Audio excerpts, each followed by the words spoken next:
Yo, what's going on, everyone? It's Brian and Jim here with Drink a Beer and Play a Game, and welcome to another Level 50 Club update. Yes, we have been keeping up with our little quest to hit 50 games by the end of the year, and you guys have been throwing down a ton of games. Dude. Including special shout out to Lucas for already finishing 50 goddamn games by, like, the second week of February. It was, we knew he was plowing through those games, but dear God, he's already done. Congrats, buddy. That's awesome.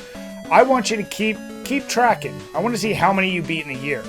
I don't know if you did Level that. 2000 Club. Yeah, I don't know if you did that basically because we did level 50 and you want to see if you could do it. Either way, that shit's impressive. Mm-hmm. Yes, and if you want to see how everyone else is doing, check the link below. It's our running list that we have going on, so yeah, let's see how you stack up to the rest of us. Yeah, you can see the little preview as we're talking. As you can see, a lot of people joining in, and not everyone, some people are still only at like 2 or 3 games, which is probably more normal, yeah. To be honest. Even Jim and I, we've beaten more than I think we expected to. Yeah, and even then, like, I've kind of cooled off this past week and a half, but, like, I'm still way ahead of the game. Yeah, for sure. So, this is our February update. We're going to just jump right into it. This time, we're going to change up the format a little bit. We're going to bounce back and forth. So, Jim, I'll actually let you start us off. Alright, so first game for me, Mario Kart Super Circuit on the Game Boy Advance. So this is a game that I've owned for years, and then I knew I never finished it off at 150cc, so I went back and I was actually like 2 circuits behind. So like you basically have to get first place to unlock the next circuit, blah blah blah. And at 150cc in this game, that is a bitch. Like it's tough. And even then, like, I got the end credits. I counted the win as a win, even though it was second place in Shouldn't count. In the Special Cup. It's fucking counting. Is that goddamn, like, all the the mode 7, it looks good. There are so many sharp turns that are a nightmare that you don't see coming without like a 3D environment. Like, that game would definitely like do for like a 3D remake or something like that. But with all that being said, I still gave it an A. Like, it's a really well done game. It's a Mario Kart game. They're tough to F up, but yeah, no, I mean, it's still really good. It's just I think it's a little harder on the spectrum of like most of those games. Okay. So, similar to Jim, a game I don't think I ever beat all the way through. If I did, it was a long time ago. Castlevania Bloodlines. Pretty much, I'd always call it the younger brother of Super Castlevania IV. It is a great Castlevania, and if you've overlooked it, you really shouldn't, because the soundtrack, the graphics, everything that you love about Super Castlevania IV it has.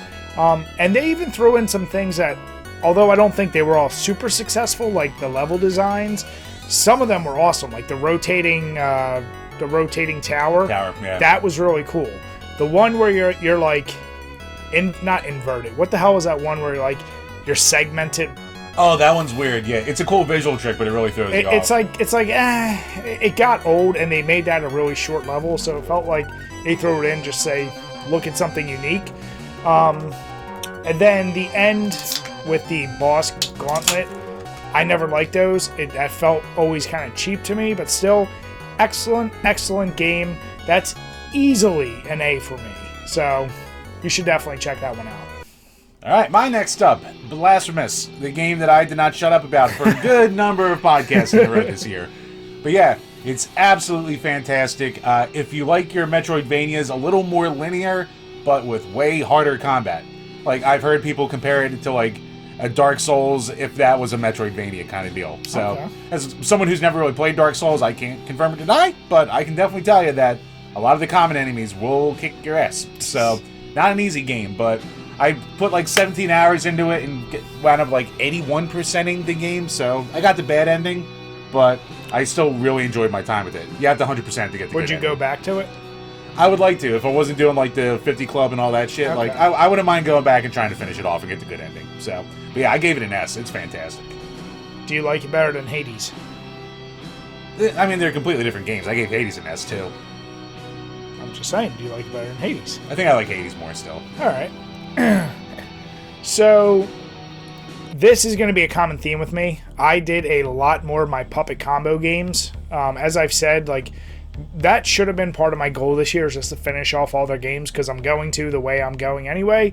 But starting us off, I actually streamed it, was Murder House. And this is the one with the creepy, like, Easter Bunny killer, and then you're in the house.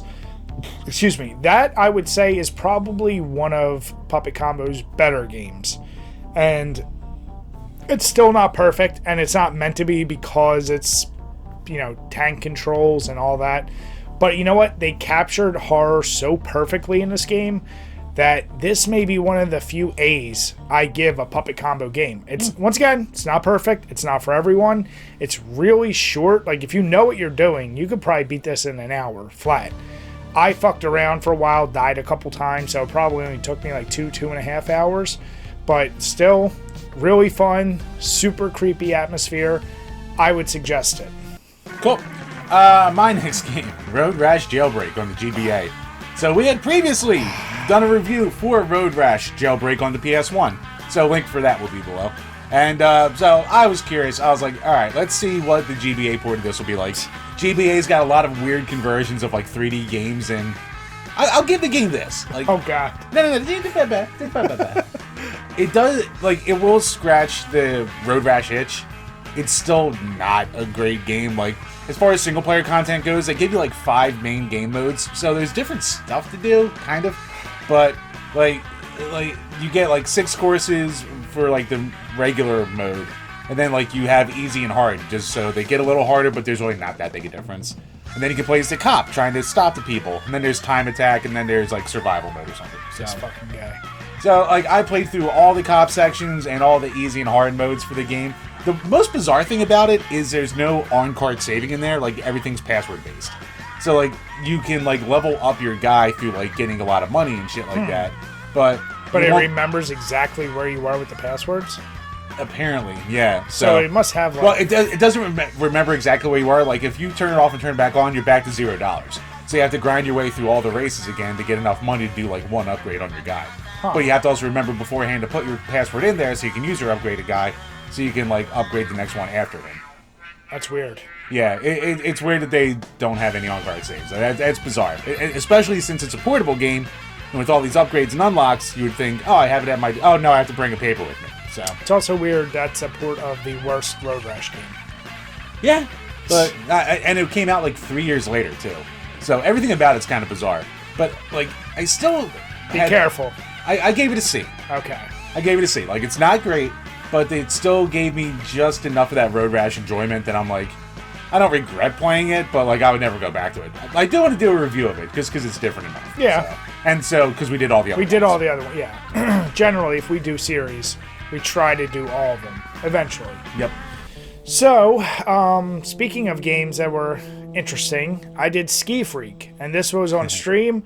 This one, so if you've ever heard of Ski Free, somebody took the bright idea of like, in Ski Free, if you go all the way to the right, you go down, there's an abominable snowman or a yeti, whatever you want to call it, it attacks you. Someone's like, I'm going to make a whole game based on that premise.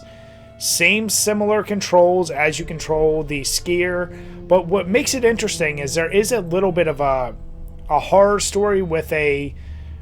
What's the word I'm looking for? You can have multiple characters that have permadeaths. And depending on how many died or whatever, you get up to 4 different endings, which on my stream I got all 4. And it took me a while because the controls were so goddamn rough. But I like the story. I like some of it. The game leaves a lot to be desired. And honestly, once you beat it, unless it's for a goof, you're not ever going back to it. But it was kind of fun, so I'll give it a C. Just for that. It's not quite at a D, and it definitely isn't a failure.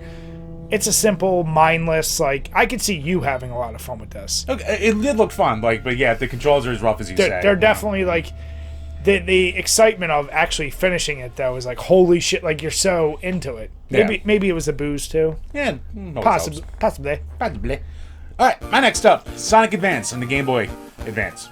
So this was the first. This is the month of Game Boy Advance for Jim. I did a lot of shit. I did a lot of Game Boy this month. So yeah, the first 2D Sonic game in years up when it got released, and it's actually like really well done as like a Sonic game. So it does have problems where like there's definite like rookie traps and shit like that. So, like, because, like, a Sonic game, it's like, oh, you're supposed to keep the speed and run. And, like, it does a good job of, like, having that good level design to keep it going. But then there's just points where it's like, oop, enemy you can't avoid. Oop, lost momentum, lost my rings. So, but it has the on-card saves, and you can play as, like, 4 different characters, and they all play, like, completely differently. Okay. So you play as, like, Knuckles, Amy, Tails, and Sonic. So, it's cool. And, so the special stages are awful. So, like, it's this weird free-falling ski-boarding thing. It's terrible. And, like, you only can find them in one spot in the level. So, like, and luckily for me, thank God, the guy who owned the cart before me did all the cast assembles with Sonic so I could see what that final level's like. And, yeah, it's not worth the hassle of going through for it. So, at least I got to see that part. But, yeah, overall, it's still, like, a solid, fun little platform with, like, great music and really good animation. So, I gave it a B. Is it the first Sonic mobile game? No, there was not. I'd say on the Game Boy, not counting the. On the Game Boy line of games, it might be. I think it might be. Yeah. Because honestly, I didn't even realize there was Game Boy Sonic games at all. Yeah, there wound up being 3 Sonic Advance games. Okay. Yeah. Nice. So sticking right along with with my puppet combo, the Glass Staircase. Now this one, it almost bleeds into like a PS2 style. It feels much more like a Silent Hill game this time. And this is the first one where it's like you definitely do exploring, but there is a interesting, like, I'll call it attack mechanic, where they really try to implement like using a gun better than any previous game. It's by far the best looking game of the puppet combo games. It just it falls flat in a few areas. Like, it just, some of the exploring is like cool, but at the same time it feels really empty. So I can't put my finger on it. I did enjoy it, and this is another one I did stream, so thank you to everyone who did watch. I'm going to give it a B as well. I did enjoy it, but it's definitely not perfect. So, yeah. Cool. My next up, keeping with my Game Boy bullshit, Bonk's Adventure. So it's completely different than the TurboGrafx game and the NES port of that. So it's its own thing. It's a nice, like, I've never been super crazy into Bonk games. Like, they're fine to me, but, like, I always kind of get bored of them. You shouldn't be. But they're fine. They're fine little mascot platforms. Yeah. So, but yeah, like, playing through this one, like, you can beat it in a little over an hour. It's an easy game. Like, it's not hard, but the bosses, some of them can be a little tricky, and then some of them will be, like, a cakewalk. Yeah. I did game over at the final boss, so, but I could continue. So, you know, like, I beat him after that. Yeah. Which is fine. But yeah, no, it's a nice, enjoyable time. Cute music, cute graphics, solid platformer. I gave it a B. Nice. Keeping right along, Puppet Combo, I have The Summoning. Now, the last 3 games from Puppet Combo I played, they were all short games. This game, legit, I didn't stream because I was like, I'll start it to see. It was a really, really short game, under an hour for sure. And this is the thing with these Puppet Combo games, even looking at a screenshot, you don't really know like what you're getting into in terms of like how long do you have to play, is there going to be saves, how many times am I going to die. It was a very easy game to play, and it's done in almost 8-bit or less style. I don't know how else to describe it. But my God, this is probably one of the most disturbing and creepy ones I've played, where like they have like pop-ups and shit that like legit get to you, and you basically are going through this like haunted house where they're calling it not exactly murder house, but there's this weird demon entity. It's so weird. Like, as you're watching the video, you'll get a better idea of what I mean. I struggle when a game's ever this short and there's no replayability. Honestly, I can't go above a C. Like, I did enjoy it, and it was creepy as hell. I'm not going back to it, and I would recommend this to someone who isn't ready for like super graphic horror, but wants something that's a little disturbing. So yeah, that's the best I can give that one. All right. My next up, once again with the Game Boy. Jim, it's like we just keep doing the same shit over and over. I know, right? Puppet Combo, Game Boy, Puppet Combo, Game Boy. But yeah, Super Mario Land 2. So 6 golden coins. So last year, for the first time, I played through the first Super Mario Land. This year, for the first time, playing through also all my games this month are all games I played and beat the first time, basically. So So some of them might be things I finished off, but yeah, it's all stuff I beat for the first time. Yeah. So, but this one, first time I ever played it, it's a really good platformer. It's it's definitely way improved gameplay-wise from 1, because like it actually feels, physics-wise, it feels way more like a Super Mario game. Yeah, I never played. I loved 1 is amazing to me, but I never played 2. Yeah, no, 2's great, but I have 2 main complaints with 2. The first complaint, like, is it's extremely easy. So you can bypass 90% of the game if you get the cap with the feathers, and you can just fly over everything. But even if you don't get that, it's still not like really a challenge at all. But which is fine. Like, it's an enjoyable platform. Yeah. But my biggest downfall was like the music's really good, but it doesn't hold a candle to the Super first Mario one's Land 1. music was so good that you're like, this is what a Game Boy can do. Yeah, so like Super Mario Land 2's music is really good, but it just doesn't hold a candle to the first game. So yeah. Actually, I think I'm beating it up a little too hard because of how easy it was. I'm giving it a B because it's like you play it. For me, I played it once. I don't have a reason to go back to it. How long was it roughly? Yeah, like an hour. It's tough. Like I said, when a game is so short, it's almost tough to go that A tier. Yeah, there's nothing to go back to like really, do it again. At least you really like it. So, but no, you're not going to regret playing it, but I gave it a B. That's one I definitely, like I said, I loved the first one as a kid. That was... You'll enjoy it. Yeah, the Metroid game, Tetris, and Spider-Man were like my rotation of Game Boy games. So, next one, a non-puppet combo game, and a game I've been working on for a while, Alien Resurrection for the PS1. So, I mentioned this to you. This was obviously based on the movie Alien Resurrection, but it was the other FPS on the PS1 aside from Alien Trilogy. And, dude, this game, what it was able to do, it doesn't seem like you should have been able to do on PS1. So this is the first, it's cited many times as the first game to use dual stick for aiming and walking. Oh, really? So, like, because I didn't know any other PS1 game that did that. Yeah, I mean... The only thing that comes close is Quake, but they usually equate that to PC. Right. So this was the first one with, like, dual analog, if you had the PS1 dual analog. Yeah, like, I started the game not realizing it was a dual analog, and I had so many problems with DualShock! it. Just call it a fucking DualShock. It's the name of the controller. Jesus! But what I'm saying is, once I figured out how to properly do it, because I will say I did emulate it, and, dude... I mean, it was so good. The graphics were surprisingly well done. I don't know if that was because I was emulating it or... Probably helped, but I mean, I'm sure if you put it in a PS3 or did with HD Retrovision cables, it'll look the same. Yeah, but it was really, really well done. I think I liked it, I may even say a lot more than Trilogy. Trilogy, like, we reviewed it. It was okay. I'd say that's overrated. No, it definitely is overrated. But, like, I thought there were some valid points. This game is so underrated. Yeah, I heard nothing about this. I've never heard anyone talk about it. You get plenty of weapons. It's not too confusing. A lot of levels. If there's any complaint, it's almost like the game goes too long. But still, I love the shit out of it. I'm going to give that one an A. It's maybe one of my favorite Alien games. So, yeah. Cool. My next up, this was one of my New Year's resolution games. So was Blasphemous, but Super Castlevania IV. So, had never played through it all the way through before. I'm going to say this, based on how we talked. Be careful and watch your mouth. That's all I'm going to say. Look, if I had... A slap may come, is all I'm going to say. Hey, if I had one big complaint, Go on. It'll be like any other of the Castlevania games where there's all the fucking newbie traps and stuff like that. Oh, yeah. So, I mean, that's Castlevania. That is Castlevania. Yeah. I still don't think that makes... I think it makes for cheap game design. I don't think it makes for necessarily good, but, like, everything else about it's, like, so goddamn good. Like, you know what? I'm surprised by how underwhelmed I was, in the most part, by the soundtrack. Like, the first song, Simon's Theme, absolute classic. Yep. And then the remakes of Vampire Kill and Bloody Tears, they did a really good job with. And the boss music was good. But, like, a lot of the other levels, it was, like, either, like, barely anything or just more, like, ambient background noise. So, like, I was kind of surprised with the soundtrack. Like, I thought it was good, but I was expecting so much better.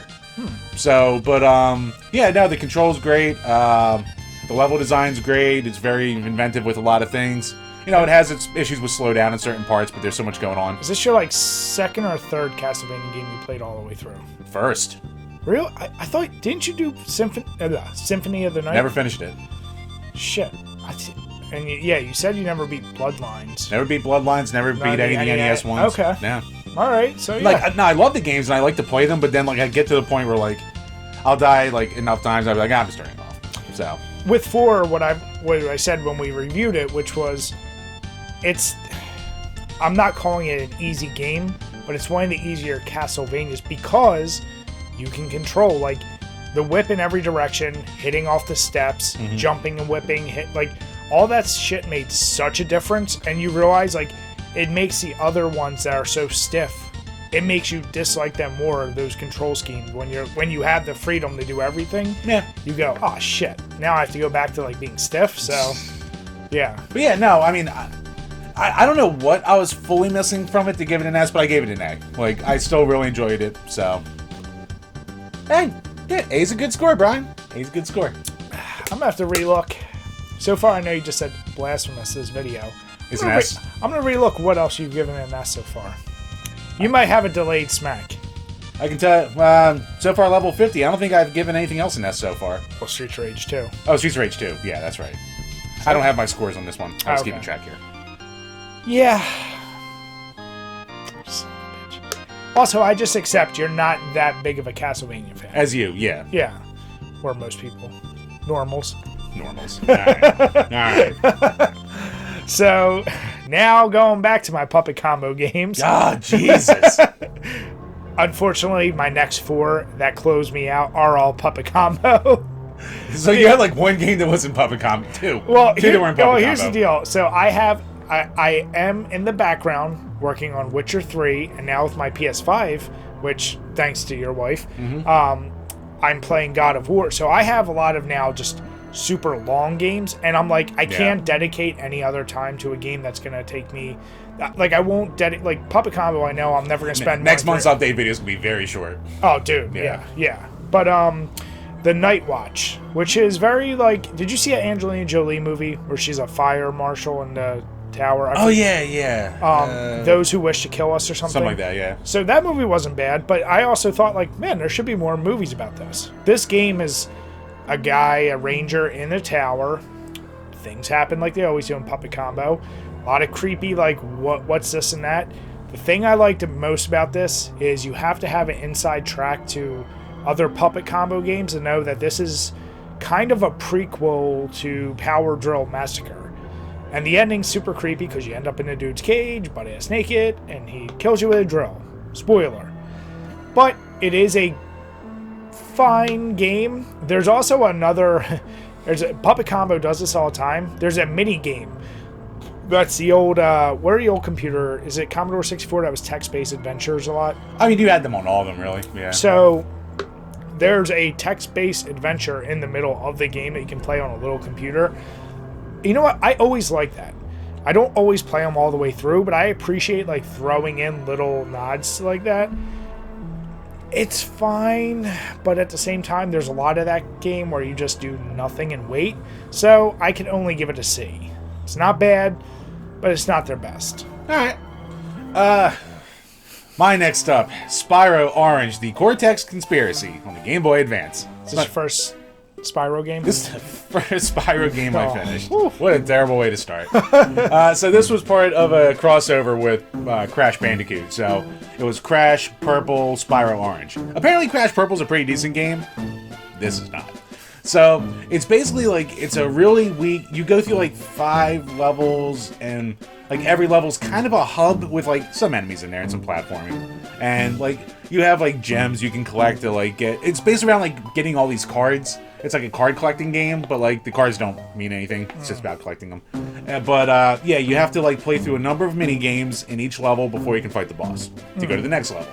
And then you do it again and again and again. So what they didn't tell you is before you can go to the last level, they have a guy there and he's like, oh, you have to beat all the mini games 3 times before you can go to the last level. I was like, you mother. So I had to go back and like, I'll say this, like when you play a lot of the mini games the first time, because it's basically doing easy, medium, hard with each one. Sure. So easy, a lot of them are so boring with like nothing going on. Like so stupid easy, you mean? Yeah, no, it's like stupid easy. Almost like they weren't planned, because like some of them, like there's just nothing happening for like stretches. Gotcha. And then like later on, it's like, oh, they threw obstacles here, but like still, ugh. But Yeah, like some of the mini games are ridiculously easy, and some of them, like, there's like a walker game that's like, even on easy, it's annoying. Yeah. So, and on hard, it's like just really a pain in the ass. So, like, there's so little enjoyment, and all the bosses you just cheese so easily too. Yeah. And like, there's barely any presentation. The music's like, bleh, it's a D. It's garbage. Do not ever play it. If you're a Spyro fan, stay away. Don't even buy it if you're a Spyro fan, unless you're like a completionist for the fucking series or whatever. But yeah, that's oof. So the only reason I didn't give it an F is because at least it wasn't like buggy. So like, I didn't like feel like it was like bugging out on me. So at least there's that. So you can play it. It's playable. Yeah. It's playable. It's just you won't enjoy it. Yeah. Speaking of a game I didn't enjoy that much, Puppet Combo once again, Riverside Incident. This is one of those, I think the name is walking simulators, but the thing is, you're using a camera, and if you know anything about the Puppet Combo games, every game comes standard with a VHS style static to it to make it look older, and you almost always have options. So like change it to 16 millimeter, 8 millimeter, CRT, DVD, like PS, all the way up to turn all that bullshit off, just see the code game. This one doesn't have that option. You're stuck in the kind of shitty staticky, which adds to the effect of like you're supposed to be going through this abandoned hospital or asylum, and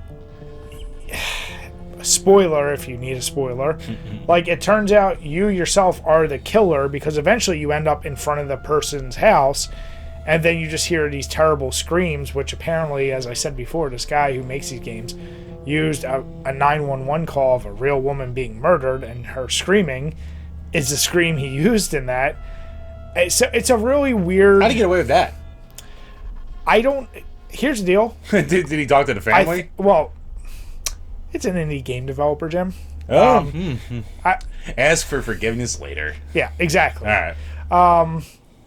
It's a D. The thing is, it's not like particularly fun. There's elements of like PT where shit keeps changing as you go into the hospital, so you're like, oh, it's kind of creepy, but it's not enough to be good. And it's another one. It's a half an hour or so. I'm definitely never doing it again, and it's not even one I would be like, hey Jim, go play around. Yeah. Similar to Jim, because there is a concise story and something to end to, I can't give it an F, but it's a D. Fair. All right. Actually, speaking of games that you would tell me to play, the next one, A Plague Tale: Innocence, one you told me to play. Yep.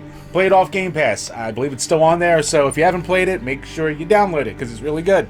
So, you basically play as a sister, like the older sister of a family, and her little brother who's got a weird sickness to him. And your family gets killed in the first level of the game, and it's about, figuring out what his sickness is, and getting revenge, and surviving, and, it goes from there. So it's set during, like, the 100 Years' War and, like, the Black Plague, all mixed together. And it's actually, like, really cool. It's depressing as shit. Yeah. It does a really good... Like, the graphics aren't quite, like, up to snuff for, like, current gen, but it was also a small team that makes it. Yeah, and when it came out, it was like, that was the game, one of the games I was like, holy shit, look what it can look like. We're playing it 6 or 7 years later. Well, it came out in 2019, and we're playing on the original Xbox. Yeah, so I'm sure it looks better on the Xbox One S or whatever. So, but, yeah. Or the... Yeah, I still thought it was really good, though. Like, the music's completely ambient noise in the background, but it did have its parts where, like, really was all orchestral and stuff like that. The main theme of it. The main theme's great. It's great, yeah. And the voice acting is really, really good, too. Like, they did a great job with that. My only complaint with the game, really, is the last half of the game's kind of easy. Because like, it goes from stealth to... Well, not even... Because you still have some stealth levels in the last half of the game. So the game is basically split between stealth and, like, puzzle solving, basically. Yeah. And with, like, some combat in there. But by the midpoint of the game, you get so good at the combat that, like, a lot of the stealth you don't even worry about anymore. Yeah. I'm just like, I'm just going to kill everything and work my way through. Yeah. You're... Even though they kind of encourage you to stay stealth, yeah, you feel so comfortable. You're like, I'll just... Because you upgrade her with all those little things, and you're like, no, I'll just kill these 6 soldiers or whatever. Yeah, and like you get so overloaded with like weapons and like material to craft shit together at that point too that you're just like, I gotta empty my thing so I can pick up more things. Yeah. So, and also once you get the power of her brother controlling the rats, you're like, oh, I want to use it. I wish you could have done that more. I know that when you only had like 2 to 3 levels with that. I think it was smart of them though to do that because you're like, that would be too powerful. That would almost be game breaking if you did that from too early. Yeah, true. Because you'd be like, why the fuck would I want to use a little sling? Yeah, and there's only like 3 or 4 boss fights in the game, and they're a little tricky. So I'll give them that. But yeah, overall, like I gave it an A. It's a really good, like it's definitely worth a playthrough. Yep. It's a really good time. If it wasn't for that little difficulty fall off, I would say, I would have maybe given it an S. But yeah, no, I was still really enjoyed my time with it. Is it a gameplay A but an emotional S? Ooh, I think I can go with that. I mean, how many games made you feel the way that game made you? You really get invested in those characters. The highs and lows, because it's funny, even in a game when you are like relaxing with friends, there is a corny feeling of like, this is kind of nice. Like I do like that like every 3 levels or so they have like a little short level where like you can kind of just re-up your stuff, do some upgrades, and like progress the story more without like any stress. They do, yeah. They so break it up. The pacing of the game's really well done. I'll say that too. So yeah, no, like definitely A, like solid A, maybe close to an S. Like it's really good. Now with the second one coming out, I think it's this year. Do you think that'll? I know you don't buy new games, but say it's available on Game Pass. Do you think you're gonna play it much sooner? Probably, yeah. Instead of waiting. Well, I didn't even know about it until you told me about it. Yeah. So my final game for this month is the final one from Puppet Combo, and it's Christmas Massacre. So this game actually changed names multiple times. Basically, this dude was trying to make a game where you play the serial killer. Think like Dead by Daylight or Jason or whatever. But it's kind of open world, and it converted into this story-driven serial killer game. And it's Silent Night, Deadly Night, except instead of being a kid that grew up in an orphanage and was turned bad, it's still a kid, grew up in an orphanage, was treated badly, turns into a killer, but now he's taking directions from a talking Christmas tree, which makes it so funny because the voice is even really goofy. It's like, hi, his name's not Billy, but it's like, Billy, you need to go kill for me. Like it's just really goofy. But I will say, similar to The Summoning was the most disturbing game from a graphical standpoint. This game was the most disturbing because of the things you do. Like, first you're just like, it's weird to say, you don't care when you're murdering just like random like whatever party goers.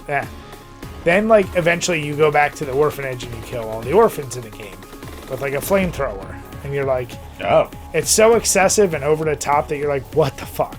It was a game I even considered. I'm like, I don't know if I want to finish this level, but I knew it was the last level, and I was like, I just kind of have to finish it. So yeah, for that reason, honestly, I'm gonna give it a D. And here's the deal: the gameplay deserves higher. It's a flushed out story, but I don't like that. Like, it's a little too dark, even for a Puppet Combo game. So yeah, it's not my style, but some of you out there may enjoy it. All right. My last game, an all-time classic, Tekken 3. So, when I was growing up, like... Some say it's the best. You know what? For good reason. So, growing up, like, Tekken Tag was my Tekken game growing up. Because, like, I had skipped right to the PS2 for, like, my Sony game consoles. And I got Tekken Tag, and I was like, this has all the characters. Why do I need another game? Why'd I go back? So, like, yeah. So, I got Tekken 3 a few years ago, and never really put much time into it. And I was like, F it. I'm going to do it this time. And I played it enough to get all the characters you can basically get through single-player mode. Yep. So I'm missing like 3 overall, but like that's like playing Tekken Force a bunch of times and like winning Tekken Bowl and other shit. So yeah, but no, I mean, it's the graphics hold up. It's amazing how like there's no load times to it. It runs super silky smooth, 60 frames. The music's great. The controls great. Yeah, I mean, it's an easy S. Like I have no complaints with it. Like there's so much content to it. There's so much to do. All the characters play different. If you like Tekken, this is one of those ones you have to go for. This was, like I said, you had always said Tekken Tag, and I guess I never realized you didn't really play Tekken 3 when you say Tekken Tag. I just assumed, like me, like Tekken 3 was me and Juan. We used to play a shit all the time. And that, like, I couldn't get over how crazy, like, you do a kick and another dude could like literally like kind of like back out just enough. Like the hits were so like pixel perfect. Yeah. For a game I'd never experienced. Like I played Soul Calibur and Virtual Fighter. To me, they didn't hold a candle to this one with how smooth it was. Oh yeah. And you know what? Like yeah, all the characters held up. Yeah, that is a really, really excellent game. Yeah. So glad you finally got around to playing that one. Yeah, me too. So yeah, that wraps up our list for this month. So Jim, I did have one question. As you're talking about some of your games, you're like saying like, hey, I wanted to get through it, or this game was made easy by this or that. Do you find when you're playing a game now, you maybe will take a little bit of an easier route just to say you finished it? Oh yeah. Oh god yeah. Like when I was talking about Super Mario Land, I used the shit out of that freaking flying hat. Like yeah. Or like the Bonk game, like Bonk 1's especially infamous for like you can just do like this twirl move in the air and like bypass most of the level. And you can kind of do that here, but it's not as bad. Yeah, I mean, hey, Alien Resurrection, that game that was one thing I forgot to mention, just like Trilogy. I eventually did have to put in a code because I realized after dying 7 or 8 times on a level, then I was like, I need a code for something, because it would be something very like bullshitty. It's a cool mechanic in that game, and I will get to the review of it. But like the face huggers, they get you, and they implant one of the things, and if you don't have the device to take it out, you'll just die. And I would be very far in a level, and the checkpoints are like every 30 minutes or so, and I'm like, fuck that. Like I would give it a good college try, as many levels as I could, and I was like, you know what? I'm still gonna experience it. Let me just turn on certain cheats so I don't die when that happens, or this or that. It's still a really fucking tough game, even with cheats. Yeah. But yeah, I got to a point I was like, I just need to see this end. And it's still like a 15-hour game, surprisingly. So, oh, wow. Yeah. Damn. But yeah, no. So, once again, if you guys are already doing it, congrats, Lucas. That was awesome. Make sure, tag us on Twitter or Instagram or Facebook. Or our new Discord, which the link will also be below. So people ask for it, we finally set one of those up. We got it. But if you are new to the channel or new to what we're doing, just start playing. Let us know what games you've already beat. If you have already beat games, all you gotta do, tag us, do hashtag level 50 club, and let us know what you're playing. You'll be added automatically to the list. And yeah, it's just a fun little way to see how many games you think you can beat. Now, Jim, I know we have a lot of, resolution games, if you will. Yeah. Some of them are longer. We're already pretty high up on this list. I think we're easily going to beat 50. We should. What do you think, realistically, your number is going to be? Like, here's the... I won't be that high over 50, because by the time when I finally do hit 50... Like, I'll be hitting some games I want to play in the meantime then. Yeah. Like, after that, like, after I finally do that, I'm just going to hit a long game that I know is going to be long. Well, that was going to be my question. Are you going to do that, or you're just going to fall back into, like, playing, like, games you've already beat a million times? Yeah, I'm sure I'll need a palate cleanse. Yeah. Yeah. Yeah, I don't even have a guess as to what I'll get to, but I'm so now focused on, let me hit up every game I really want to try. Yeah. And see what I can beat. So... let us know once again. I hope you guys enjoyed it.